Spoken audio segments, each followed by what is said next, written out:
And I agree. The media will give license to this type of violence, and they do it in subtle ways, and here's how they do it. Look at the headline about the story. It says, conservative journalist says he was attacked. Yeah. Not was attacked, says he was attacked. Okay, well, he's the opposite of what they did with Smollett. It's on video, and there's a police report, and his face is a mess. It's like saying, oh, well, the Toronto Raptors say they won the championship. Well, it was on TV, guys.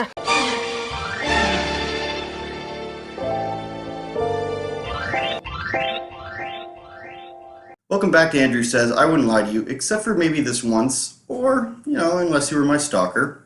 And if you'd like, donate to me on Patreon. Only $1 a month, because, YouTube, they don't want to pay me, And if you don't know how that works, basically what happens is you apply to monetize, and then YouTube's like, no. They give you some reason and link to some policies, and you can be like, hey, I'm pretty sure I fall in line with these policies, what's the deal? And then they reply with, we've done really intense research. We've had our team really investigated, and we found that you're using other people's content, or it's copywritten, or it doesn't fall within our guidelines. So you respond with, well, since you did such a really crack investigation, why not just tell me which videos are in violation, and which they did for Steven Crowder, by the way, but they won't do it for anyone else. Just tell me, and maybe there's something I can do, and we can work together. Andrew, we want you to be monetized, but, we just can't tell you what it is. Wouldn't it be easier to just tell me so that, I could maybe delete or change some of the content so it fits within your guidelines? Here's a survey. Let us know how we did, but we can't do that. I'm sorry. That's too easy. So that's how basically it works with YouTube. If you didn't know, they say they want to help you, they say they love you, but the easiest path to success way is not, it's a nice cover-up of saying we don't like you. So what I wanted to talk about today is how the media generally is defending Antifa, especially something that happened where they beat up a journalist, which we're supposed to be up in arms about if it happens in any other situation, or anything bad happens. When a white nationalist does something, media's all over it, as they should. When the Covington Catholic kid stood there and did nothing, media's all over it, let's ruin his life. Somebody makes a meme that CNN doesn't like, go to his door, excuse me, I'd like to ruin your life. Tweet something from 10 years ago, did you? Get fired. And with Antifa, they're nuts. I'm not sure if it's that bad, you guys. Did that actually really happen? I'm not sure.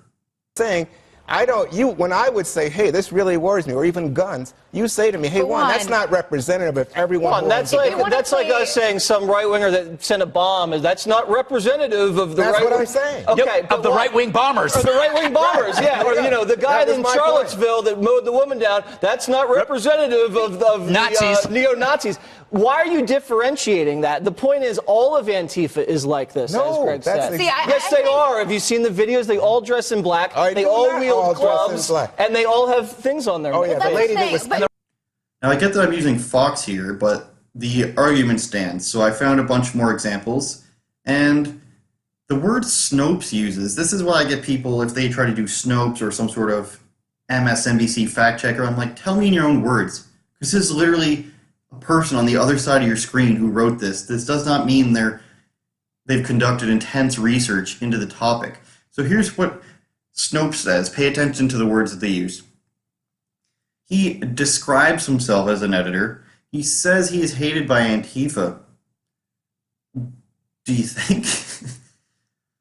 You can tell that they don't believe him. Just look at the verbiage they've used, and clearly this was uploaded closely after the event happened, and it's just some guy or some girl just sitting there just being like, I don't really believe him.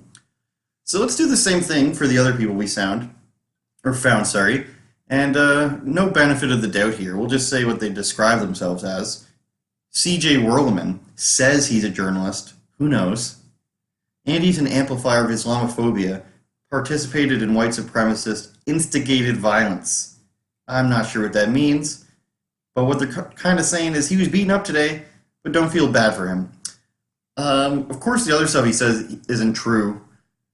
Participated in white white instigated violence. I don't even know what that means. That means white white supremacists started violence and he participated in it. So, like, what if they started violence against him? He technically participated in it. And amplifier of Islamophobia. That's just not true. If you want to show me something that he did like that, I'll read it. Maybe I'll change my mind. But in my, to the best of my knowledge, that's completely untrue.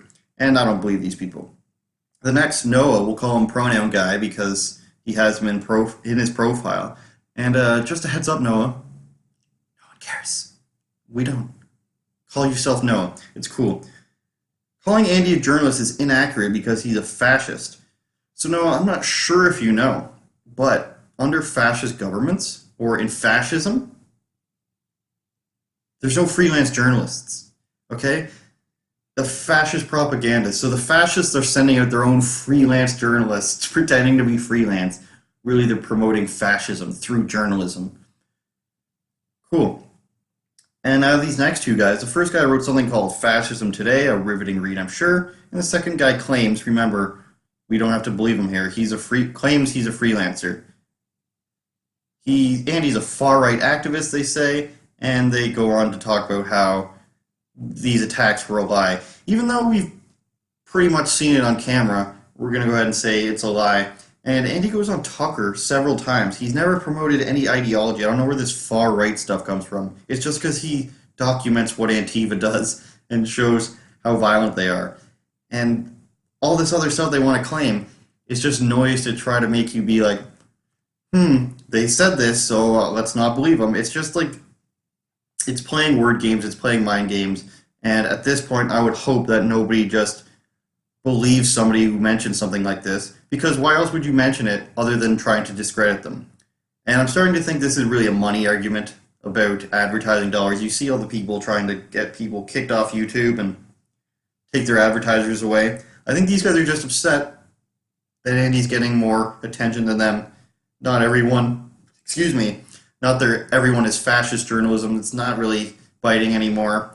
They gotta take down their own competition and fund their own social justice wokeness journalism, because it's a good way to manipulate people into giving you money. You don't want to give me money, you're racist. You don't want to give me money, you are against dolphin meat.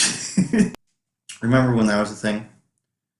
You gotta put no dolphin meat on your tuna label. People are just like, does that mean dolphins are delicious? I don't know. So they just seem really jealous at this point, trying to get everybody to lose their job, everyone discredited except them. Believe no one. Don't believe these fascists and these racists. Believe me. I'm the one you should go to. And as Chris Brown recently said, the only bitches that are upset are the uglies. And the woke journalists. Y'all be the uglies.